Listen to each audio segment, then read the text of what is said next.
Hello and welcome to Daily Google News. I'm Kasim. I'm John. And we're here to talk to you about Google.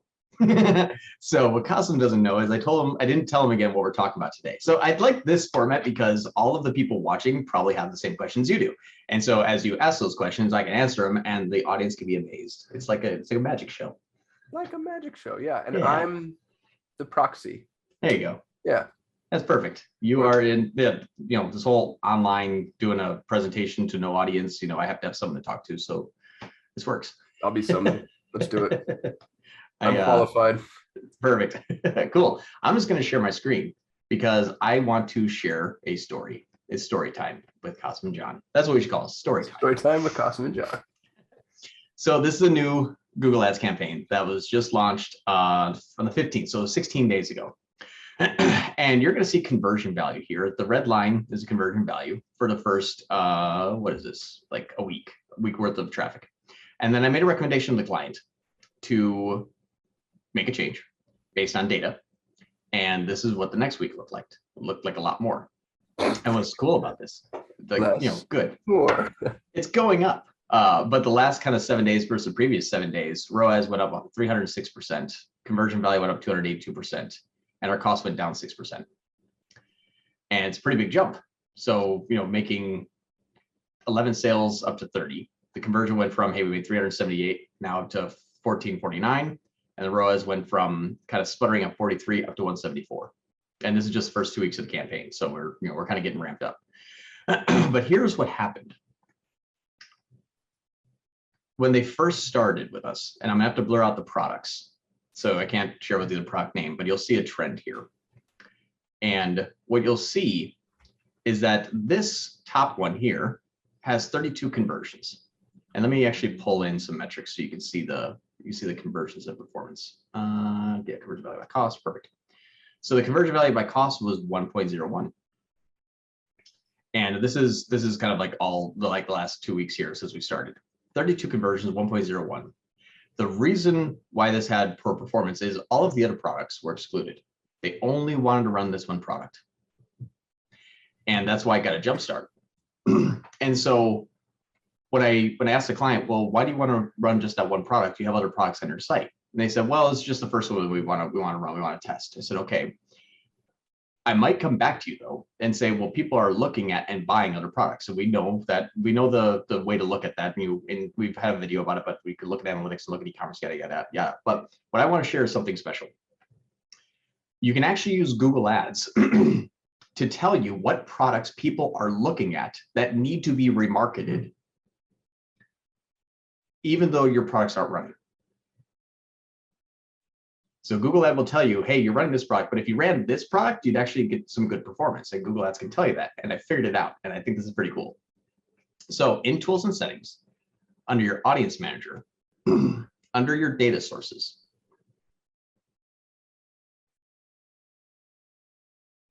please hold.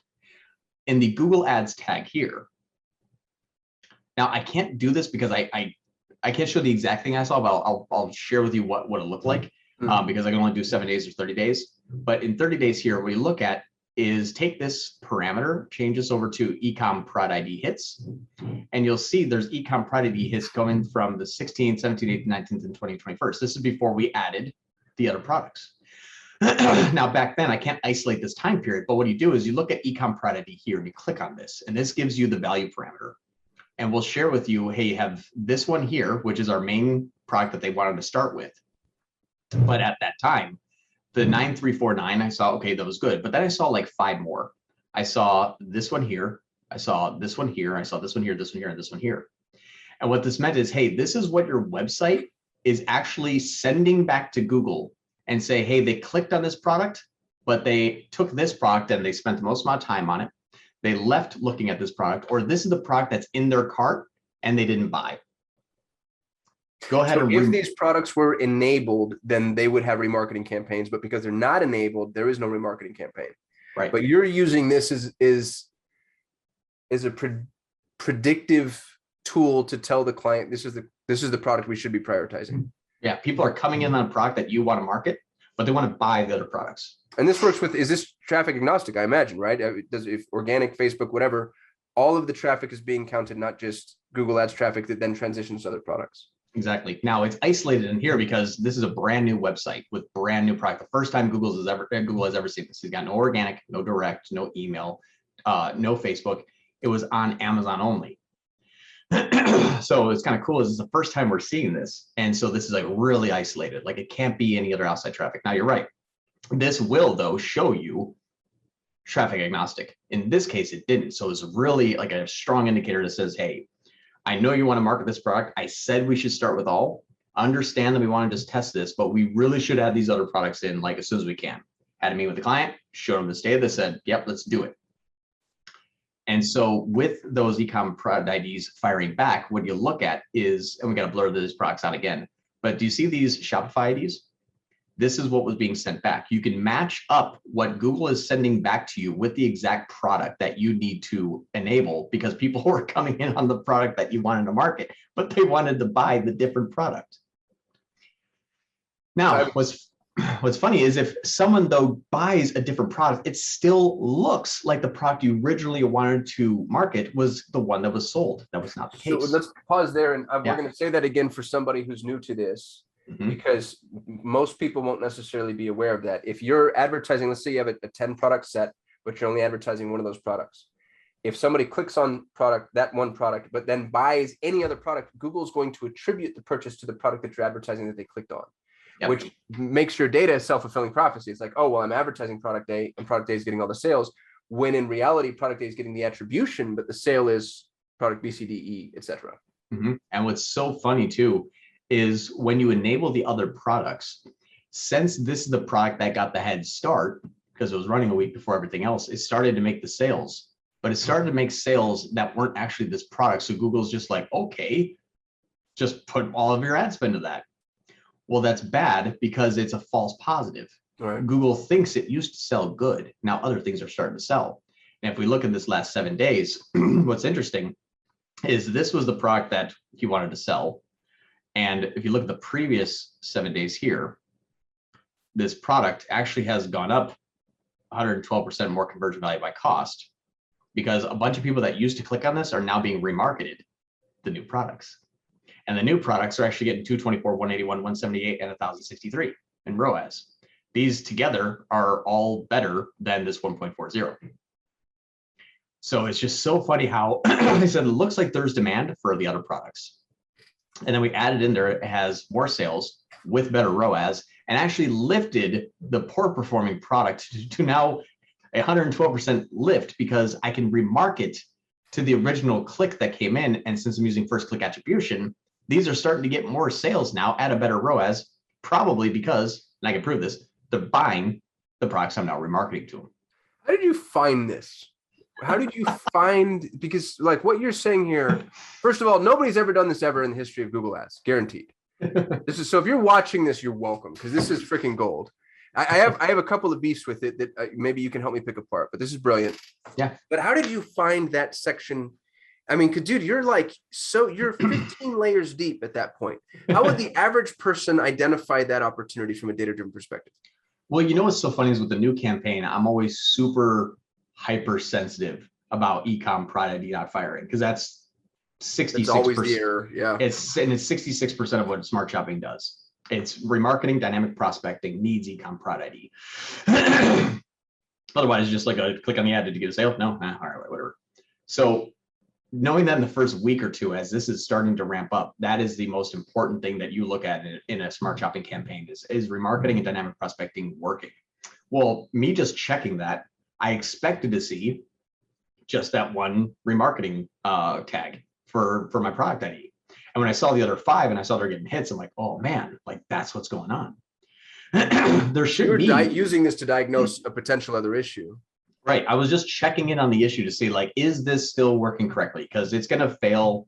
It will fail at some point, and Google won't tell you. You don't get an email notification. You just have to go in there and find it. Uh-oh, that broke. So I check these constantly. It's like, first thing, is a campaign running without any issues with credit cards? Is product ID firing? Okay, let's see how the campaigns are doing.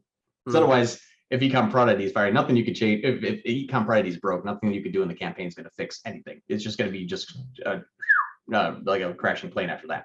But if you look when I saw the ecom party was firing, but I saw the codes, I'm like, is it firing the code that I need Google to see? I'm like, yes. I'm like, but there's also a bunch of other codes. And so I'm like, oh, so it's telling me, hey, this is the code that Google's sending back because that's what needs to be dynamically remarketed back to the person. I'm like, well, we're not marketing any of those products. And I knew that people are coming in on one product. They had to have switched over to another product. And Google's like, well, since that happened 50 times yesterday, these are what people are interested in. And so I was like, that's interesting. So I looked in analytics and saw that I had, 30 sales on the one product, but it was actually only like 18. I'm like, there's 12 other purchases that took place. So people are trying to be remarketed from the other product. Google's telling me that the other product is, other products are selling in analytics based on my one ad. And knowing that Google just keeps a product as an ad copy, that was that basically time period for it to say, yeah, this is the ads that's doing well, but regardless of what sales are going on, it's just all going to be driven back to that one. So I figured, well, if people are you have to react to market conditions. You don't tell people what to buy. People tell you what they want to buy. So people are going to come back and say, yeah. We're going to pause there, John. Because you just blew a lot of entrepreneurs' minds. And dude, there's nothing more infuriating than what, and what's funny is this client's a friend of ours and he's going to know I'm talking about him. So I'm just going to throw him under the bus anyway. And I'm going to apologize to him personally. We'll call him Bob. Sorry, Bob. Sorry, Bob. When a client comes and tells you, I want to make money, and you're like, cool, I can help you with that, but I only want to make it this way. And you're like, no, that's not the way any of this crap works. So if you're watching this video, like, don't get romantic about the way you make your money. Don't try to prioritize one product over the other because you have some weird jiggy ass whiteboard plan. Like, this is it's a breadth game. Have we ever been successful doing that? Has it ever been where when we added all the product catalog versus snapshots of the catalog, the snapshots won? Has that ever happened one time? No, what's funny is most often you'll have like really good performance on the products that you want on the market. And then you add everything else in there and you find that there was like 30 out of 800 other winners that just completely crushed the first 20 you started with. Yeah, these are those case studies in my talks. So, yeah. Dude, I'm tempted to say we don't take clients unless they give us their entire freaking product catalog. If there's a logistics reason behind, like, oh, hey, we actually can't ship that, or inventory is low there, or whatever, totally get it. But otherwise, like, they're shooting themselves in the foot and wasting our time. Well, and it goes back to, like, I was going to call it like Solutions 8 golden rule. You start with all products. You start for at least 60 days. And no ROAS. And no ROAS goal. Yeah. And it's just, it's whenever I deviate from the plan, I'm like, I'll deviate for a week. But then if I can use data to say, like, can we please launch it? And this friend of ours and the client that he's working with, fantastic people, never gave a pushback on anything. It was just like, hey, I'd like to start with this. We recommend going with all of them. Yeah, it's okay. Let's just start with this because that's what was selling good on Amazon. Logic makes sense. Then we run it. I'm like, in the first week, I said, hey, people want to buy something else. He goes, all right, turn everything on. So that's what's cool. It was a great relationship. It wasn't ever like fighting and pushback. So this isn't about like we were right, they were wrong. It wasn't ever that. It was more of but we were right. Yeah. Sorry, Bob. Let me play devil's advocate briefly. What if you've got 50,000 products, but you can only spend $5,000 a month? Because then you have an issue of spread, right? Like Google's not going to be able to reach the breadth. So at that point, you got 3 years, and then that's the part. And that's what's horrible is the good news is Google will in the first 90 days find a handful of products that it can sell frequently. And it might spend the entire $5,000 per month on those 10 products all the time. And they say, well, how do we get it to launch the other products? Like, how does it cipher out? It's like, it will never, because Google's like, if I can keep spending the same amount of money on those same 10 products, and I can actually spend 20 grand on those same products and get 500 ROAS, I'm going to do it. It's the path of least resistance. So 2 paths. One, you can just continually jack up ad spend. And so you saturate that product so much that there's physically no one else that's interested in that product. And then Google will shift budget to something else and try new. That's the standard operating procedure. The other procedure is taking a group of products, let's say 100, sticking it into its own campaign, forcing ad spend to it and saying, did it work or did it not? And you know that is money you're risking that may just be complete junk, and you'll never see that money again. Because if it was going to be a hit right off the bat, Google would have found it first. And so what's interesting is after you try to force products, you can see that you might find 30 out of those 100 that actually sell really good. Well, great. Stick all 100 of those back into the campaign. And now you've just given it 30 new products that it can sell at any point in time. And you keep just cycling out, cycling in, cycling out, cycling in. We're doing it for another client right now. And their average cart value is not big. It's like 30 bucks. But they have a new product, and new products really popular on Facebook and Instagram. It was like 1/10 of the ad spend in Google Ads was going to it. We broke it out into its own campaign. We're forcing ad spend to it. It's got a good, like, I think the first 2 days, like 1,400 ROAS as it was getting ramped up. So it's definitely going to sell. But once I get, historical conversion history on that GTIN product, when I stick it back in the main campaign, it's going to say, hey, we have another great seller here. The 80-20 rule now became the 79-21. Like, we have another product that we can spend a majority of our ad spend on. So it's definitely a good strategy. But start with everything. Let Google find really quickly, 24 hours a day, the path of least resistance. If you try to, you might be right as well. You're just gonna be right slower. Google's gonna be able to do it first. This is awesome, dude. I really love this. Yeah, this is it's an interesting approach that I almost don't want people to take advantage of, because it means that they're not adding all their products to the product catalog. So part of me is like, you don't deserve this knowledge. Well, you want to add all products to the catalog. And that's the thing too, is never start segmented. After 90 days, if the product you really want to sell is not selling or not getting any traction, and you know that someone's not clicking on ad A and then buying that product, and Google's just not registering it because it was clicked on ad A and then bought product B, you can take that out, put ad spend to it, and then cycle it back in. That's completely fine. Like that's an SOP that we do. Oh yeah. Dude, that was brilliant. And yeah.